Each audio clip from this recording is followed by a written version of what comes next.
All right, this is pretty big news for, well, me and my friends because, well, as you can probably see from the title, we love Risk of Rain. Like, we play Risk of Rain quite often, and when we do, we tend to, like, go on for a while.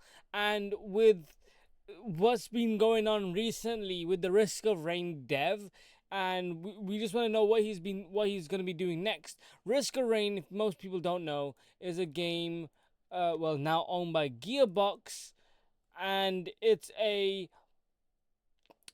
roguelike, not really like level base where you can have up to 4 people, but you can have mods to like have more people, like have even more than 4.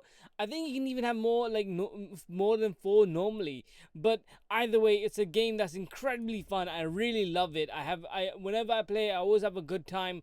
We tend to have pretty bad runs sometimes, like fairly often we have bad runs. But my boy Keon out here smashing it because he's like doing his damnedest to keep us alive. But man, this game is crazy fun. And for like the longest time, like, well, myself, I was just wondering, like, what is the guy who made Risk Rain gonna be doing? Because, well, he Gearbox owns Risk Rain now. He can't just make another Risk Rain. He can't make a number 3. And, well, news came out. Risk Rain, the developer, he's going to join Valve to like work on a game. I couldn't be more happier. That shit's mad sick. Like, Hopper Games, studio behind Risk Rain and Deadbolt, has announced they'll be joining Valve to work on a game development. This Seattle-based indie has cancelled its unannounced next project, a game named Snail, as a result. In a statement posted to Twitter, Hopper Games described the news as exciting, and the small team would continue making games for years to come. I hope like with Valve, they really are able to give, like, Valve gives them a lot of money, because I love Valve's like work culture. You're able to just go to any department wherever you want. If you see something interesting, you can just sit there, you can work on it, and it's I just really like Valve's work culture. Although some of the practices aren't great, their culture is amazing. However, the statement also reads that something of Open Cherry from the studio ends for now. Sleep tight, Hubble Games. The news brings mind Valve's 2018 acquisition of Campo Santo, this talented team behind cult indie fave Firewatch. The studio's in development, very anticipated Ancient Edition adventure in the Valley of Ghosts was subsequently put on permanent hiatus, and nothing has been heard of it since. And this is the crazy. Okay, so this is the thing, right? The developers behind Firewatch, who were going to make Valley in the Valley of the Gods. This next game. Let me pause this. In the Valley of the Gods, this game, they the problem with this game that I've been hearing for years is that the team didn't know what they wanted to do with it. So for like years on end, when they got acquired by Valve, they essentially decide, like, Valve, well, a smaller team was working on Half-Life Alyx. These devs saw Half-Life Alyx, then decided to jump onto Half-Life Alyx to help them work on that game. Valve never once forced them to work on it. Those devs decided, hey, well, we're struggling with this game, let's get out of creative mutt to work on another game, and let's work on Half-Life Alyx. And what did Alyx end up? It ended up as one of the best VR games of all time, right? Like, people are speculating where it's gone, where it's at, and I would really hope the team is able to. I really hope these devs are able to talk more about it and how and why, what's been going on with it. They haven't cancelled it, but it is stopped indefinitely. Who knows when they will come back to it? Right, in the description of Steam, it says planned release date December 2029. Bro, we only got 4 more years. Well, we only got 5 more years. Let's go.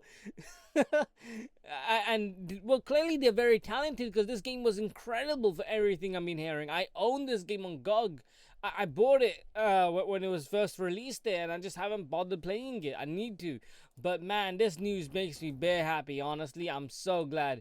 I'll read the rest of the article. What will the team behind Risk Array now be working on within Valve? Well, all signs point to the company behind Half-Life, Portal, and Left 4 Dead concurrently having multiple projects in the works. There's Deadlock, the up-and-coming hero shooter Valve has been not so quietly testing on Steam for the past few months, but there are also signs of other projects in more familiar franchises, including Whispers, a new Half-Life.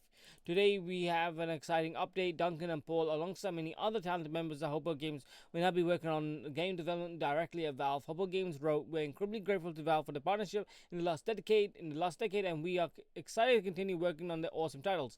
However, that this does not mean this means that we are stopping production on our unannounced game Snail." Oh shit!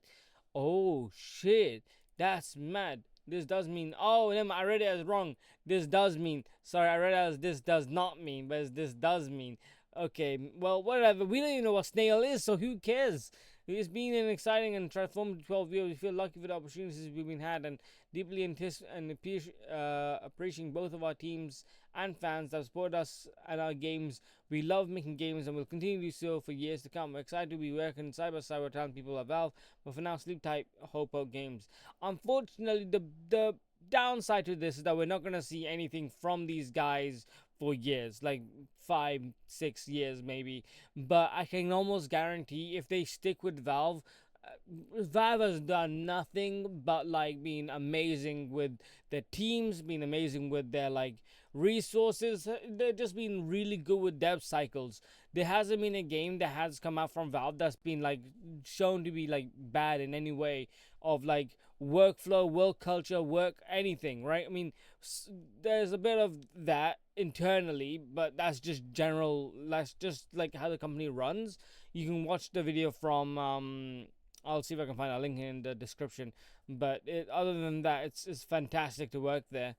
But dude, Valve recently has been trying to put out a lot more games. The one game Artifact was a failure, sure, but hey, Alex came out relatively like it was announced and it came out relatively really quickly. And then Deadlock, they've been working on Deadlock, which is gonna be like their TF2 replacement. Because let's be honest, they're not gonna work back on TF2 again.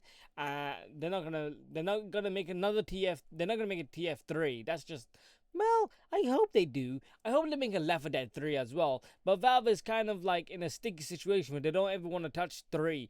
Dota is doing incredibly. Like, they're always good, man. I haven't seen a bad game from Valve other than Artifact. And I hope that these guys, I really hope they really help Valve push themselves into making a really fun and experimental game. But hey, you know what? I hope these guys know what they're working on. I'm mad excited. I'm so into it. I hope one day we get to learn what Snail was, because hey, it took a bloody long time to make from there to where we are now. And I don't know exactly why they have to stop. It is interesting why they have to stop. I don't think it even says here in the article why they have to stop the Snail project, other than we're just stopping it. But hey, it is what it is. I really hope that someday we get to learn about it, and I really hope that Valve gives them all the time and effort that they can. And I hope, well, hopefully these guys don't then go see something and jump into something else, because I want to see something else from these guys, like from these guys themselves. I want to see another, maybe, hopefully, another roguelike that's just as fun as Risk of Rain. Otherwise, take care and see ya.